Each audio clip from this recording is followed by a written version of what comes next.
Good morning everyone, welcome to civil services study practice set number ये 253 है। ये test series R O के लिए चल रही है। प्रैक्टिस करेंगे इसमें हम जीएस के प्रश्नों पर।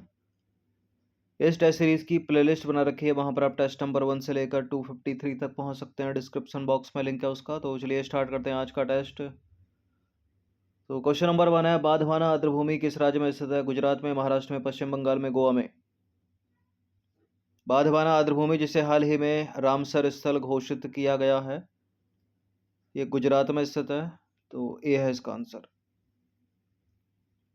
देखिए, गुजरात की बांधवाना आर्द्रभूमि इसमें निवास करने वाले पक्षियों के जीवन के लिए अंतर्राष्ट्रीय स्तर पर महत्वपूर्ण स्थान रखती है, क्योंकि यह प्रवासी जल पक्षियों को सर्दियों के समय रुकने के लिए स्थान प्रदान करती है, जिसमें 80 से अधिक प्रजातियां शामिल हैं जो मध्य एशियाई फ्लाईवे पर प्रवास करती हैं। और हाल ही में बांधवाना आर्द्रभूमि को रामसर स्थल घोषित किया गया है। क्वेश्चन नंबर 2 पर आ जाइए। विश्व शासन संकेतक यानी वर्ल्ड गवर्नेंस इंडिकेटर किस संस्था के द्वारा जारी किया जाता है? वर्ल्ड बैंक, विश्व अर्थव्यवस्था मंच, अंतर्राष्ट्रीय मुद्रा कोष, विश्व आर्थिक मंच। वर्ल्ड गवर्नेंस इंडिकेटर ये विश्व बैंक का है, सीधे सीधे याद रखिएगा, world bank, option number A. तो विश्व बैंक द्वारा विश्व शासन संकेतक जारी किया जाता है। वर्तमान में भारत के उच्चतम न्यायालय के मुख्य न्यायाधीश कौन है, यानी करंट सीजेआई कौन है इस समय? Chief justice of India.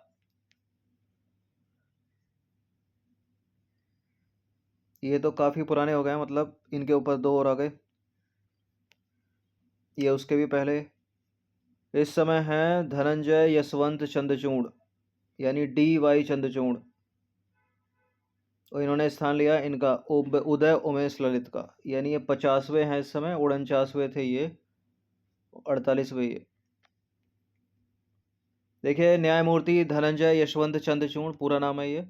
Bharat के 50वें मुख्य न्यायाधीश के रूप में नियुक्त किया गया इनको।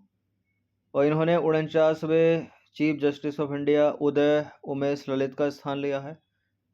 ये 2 वर्ष का कार्यकाल इनका होगा और 10 नवंबर 2024 तक 24 को सेवानिवृत्त होंगे। बाकी भारत का मुख्य न्यायाधीश बनने के लिए जो अहर्ता है वो क्या क्या चाहिए? भारत का नागरिक होना चाहिए कम से कम 5 वर्ष के लिए, उच्च न्यायालय का न्यायाधीश या 2 से अधिक न्यायालयों का न्यायाधीश रहा हो, या ठीक है, मतलब या हो वो, मतलब या तो ये फुलफिल कर रहा हो ये वाली लाइन, या दूसरी क्या है, कम से कम 10 वर्षों तक किसी उच्च न्यायालय या 2 से अधिक ऐसे न्यायालयों में अधिवक्ता यानी वकील रहा हो, या अगर ये भी नहीं है तो राष्ट्रपति की राय में प्रतिष्ठित विधिवेत्ता हो। नंबर 4 पर आ जाइए। क्या भारत के मुख्य न्यायाधीश का कार्यकाल सूचना का अधिकार अधिनियम 2005 के दायरे में आता है? नहीं आता। आता है, वर्ष 2021 तक आता था, किंतु अब नहीं। केवल उच्च न्यायालय के मुख्य न्यायाधीश का कार्यकाल आता है, मतलब जो स्टेट के हाई कोर्ट होते हैं उनका जो चीफ जस्टिस होता है उनका आता है। सुप्रीम कोर्ट के चीफ जस्टिस का नहीं आता। देखिए, इसका आंसर है आता है, ठीक है, आता है, बी है इसका आंसर। और वर्ष 2019 में सर्वोच्च न्यायालय ने फैसला सुनाया कि भारत के मुख्य न्यायाधीश का कार्यकाल सूचना का अधिकार यानी आरटीआई एक्ट 2005 के दायरे में आता है। कॉलेजियम प्रणाली से रिलेटेड 2 स्टेटमेंट है यहाँ पर। कॉलेजियम प्रणाली संसद के अधिनियम द्वारा विकसित किया गया। कॉलेजियम प्रणाली का नेतृत्व राष्ट्रपति करता है। देखिए, कॉलेजियम प्रणाली जो है वो सुप्रीम कोर्ट और हाई कोर्ट की प्रणाली है। ये संसद के अधिनियम द्वारा नहीं विकसित किया गया इसको। और इस प्रणाली का नेतृत्व करते हैं CGI, chief justice of India. कोई भी सही नहीं है, डी है इसका आंसर। तो सर्वोच्च न्यायालय की कॉलेजियम का नेतृत्व सीजीआई करता है, और इसमें न्यायालय के 4 अन्य वरिष्ठतम न्यायाधीश शामिल होते हैं। तो गलत है पहला स्टेटमेंट। दूसरा भी गलत है, क्योंकि कॉलेजियम प्रणाली न्यायाधीशों की नियुक्ति और स्थानांतरण की प्रणाली है, जो सर्वोच्च न्यायालय के निर्णयों के माध्यम से विकसित हुई है, न कि संसद के अधिनियम या संविधान के प्रावधान द्वारा।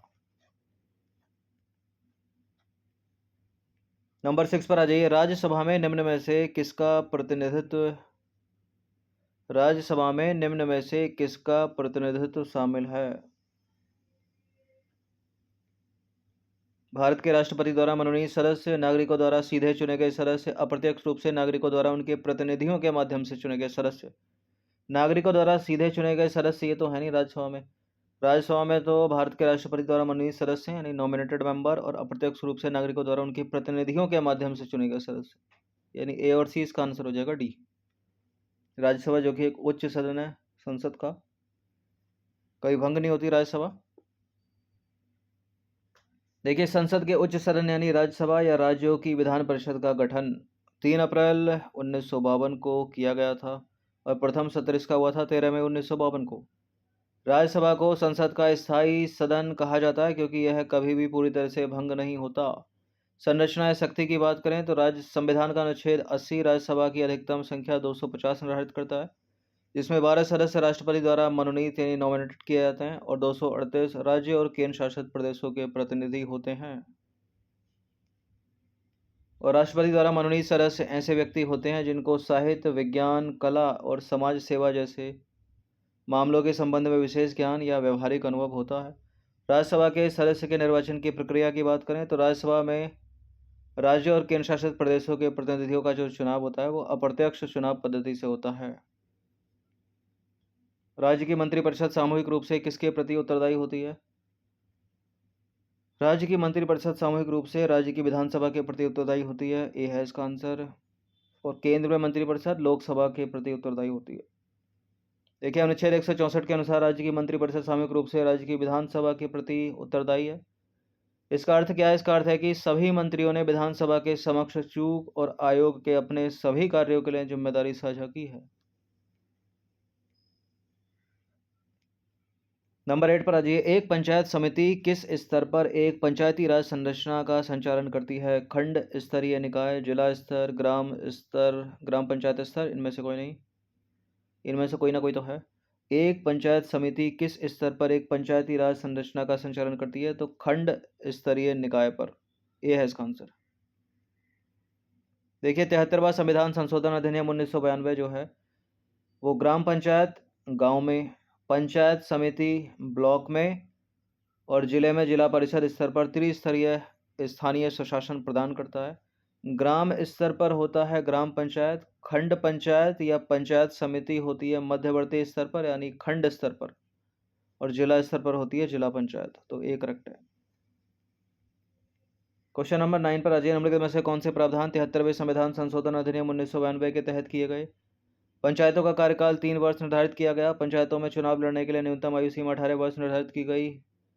गांव में ग्राम सभा का आयोजन और पंचायतों के चुनाव कराने के लिए राज्य चुनाव आयोग की स्थापना। क्या क्या प्रावधान है 73वें संविधान संशोधन 1992 में? देखिए, पंचायतों का कार्यकाल 5 वर्ष निर्धारित किया गया, गलत है। न्यूनतम आयु सीमा 21 वर्ष होनी चाहिए पंचायत का चुनाव लड़ने के लिए। गांव में ग्राम सभा का आयोजन, ये ठीक है। पंचायतों के चुनाव कराने के लिए राज्य चुनाव आयोग की स्थापना। तो 3 और 4 इसका आंसर हो जाएगा ए। और ये इंपॉर्टेंट प्रावधान है, कुछ भी पूछ सकते हैं इनमें। देखिए, ये सारे प्रावधान आपको याद होने चाहिए। 73वें संविधान संशोधन अधिनियम 1992 के लिए जो अनिवार्य प्रावधान किए गए। गांव में ग्राम सभा का आयोजन, पंचायत 3 स्तरों पर एक संस्था होगी, गांव पर, मध्यवर्ती और जिला स्तर पर। ठीक है, ग्राम स्तर पर, मध्यवर्ती स्तर पर, जिला स्तर पर। और पंचायतों की सभी सीटों पर सीधा चुनाव होगा। मध्यवर्ती और जिला स्तर पर अध्यक्ष पद के लिए अप्रत्यक्ष चुनाव होगा। प्रत्यक्ष या अप्रत्यक्ष रूप से निर्वाचित पंचायत के अध्यक्ष और अन्य सदस्यों के मतदान के अधिकार।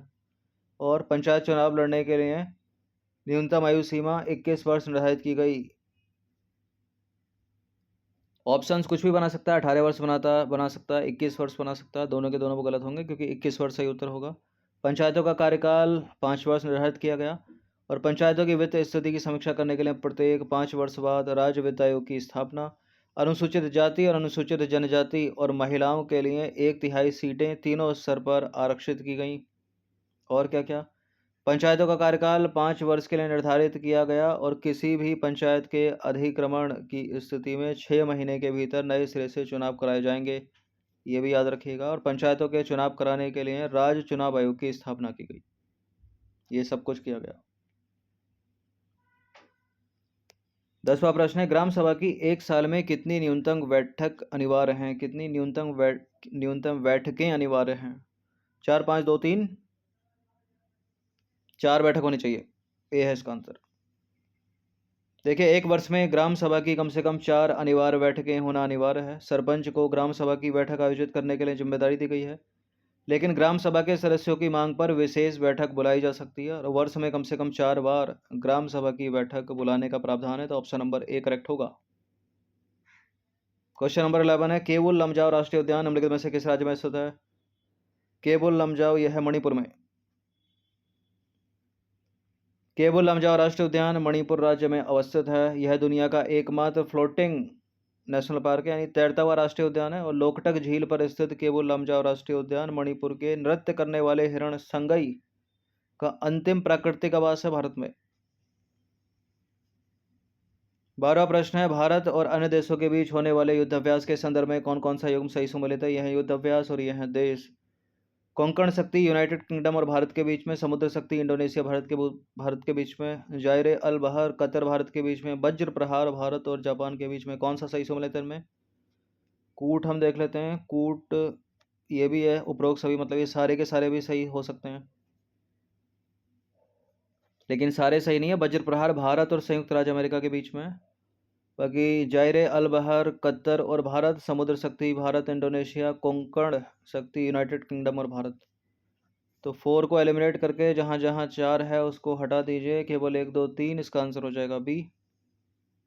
यह है भारत के सैन्य अभ्यास। थाईलैंड के साथ भारत लगाता है भारत थाईलैंड समन्वित गश्ती, और यूनाइटेड किंगडम के साथ कोंकण शक्ति है भारत का, इंडोनेशिया के साथ भारत का समुद्र शक्ति है, सिंगापुर के साथ भारत का है भारत सिंगापुर समुद्री द्विपक्षीय अभ्यास सिम्बैक्स, कतर के साथ भारत का जायरे अल बहर है, और जापान के साथ भारत का है समुद्री साझेदारी अभ्यास MPX, और संयुक्त राज्य अमेरिका के साथ भारत का है वज्र प्रहार। ये आ गया ज्योग्राफी का प्रश्न। इक्विनॉक्स यानी विषुव के संदर्भ में निम्नलिखित में से कौन सा कथन सत्य है? विषुव वर्ष में 2 बार लगभग 21 मार्च को और 23 सितंबर को होता है, जब सूर्य सीधे भूमध्य रेखा के ऊपर होता है। देखिए, विषुव के दौरान उत्तरी और दक्षिणी दोनों गोलार्धों में दिन और रात बराबर होते हैं। विषुव के दौरान दोनों गोलार्धों को लगभग समान मात्रा में सूर्य का प्रकाश प्राप्त होता है। बिल्कुल सारे सही हैं, ऐसे ही तो होता है। विषुव पे हमने पहले भी चर्चा की है टेस्ट सीरीज में। देखिए, विषुव वर्ष में 2 बार लगभग 21 मार्च और 23 सितंबर को होता है, जब सूर्य की किरणें भूमध्य रेखा पर सीधी होती हैं। विषुव के दौरान उत्तरी और दक्षिणी दोनों गोलार्धों में दिन और रात बराबर होते हैं, और वसंत विषुव उत्तरी गोलार्ध में 20 या 21 मार्च को होता है, जबकि दक्षिणी गोलार्ध में 22 या 23 सितंबर को होता है। इसके विपरीत दक्षिणी गोलार्ध में 21 मार्च को वसंत ऋतु का आगमन होता है, जबकि उत्तरी गोलार्ध में 23 सितंबर को शरद ऋतु का आगमन होता है। इसके परिणाम स्वरूप सूर्य जो है विषुवत यानी इक्वेटर लाइन के ऊपर होता है, और दोनों गोलार्ध में लगभग समान मात्रा में सूर्य का प्रकाश प्राप्त होता है। वसंत विषुव के बाद उत्तरी गोलार्ध मार्च में सूर्य के करीब झुक जाता है, जिसके परिणाम स्वरूप सूर्योदय पहले और सूर्यास्त बाद में होता है, जिसकी वजह से दिन बड़ा होता है। ठीक है, यह है अपनी सुंदर सी पृथ्वी। बीच से एक रेखा खींच दो 0 डिग्री, ऊपर का हो गया उत्तरी गोलार्ध, नीचे का हो गया दक्षिणी गोलार्ध, ये हो गया उत्तरी ध्रुव, ये हो गया दक्षिणी ध्रुव। तो यहाँ होता है सूर्य। उत्तर प्रदेश का राजकीय पक्षी कौन सा है? उत्तर प्रदेश का राजकीय पक्षी बाज नहीं है, कोयल नहीं है, गोरैया नहीं है, सारस है, सारस। और सारस का वैज्ञानिक नाम क्या है? ग्रस एंटिगोन। और सारस दुनिया का सबसे बड़ा उड़ने वाला पक्षी है, जिसकी लंबाई होती है 152 से 156 सेंटीमीटर, और इसके पंखों का फैलाव है 240 सेंटीमीटर।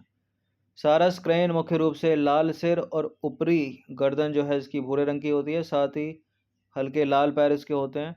और सारस वन्य जीव संरक्षण अधिनियम 1972 की अनुसूची 4 में सूचीबद्ध है, और IUCN की रेड लिस्ट में वुलनरेबल है।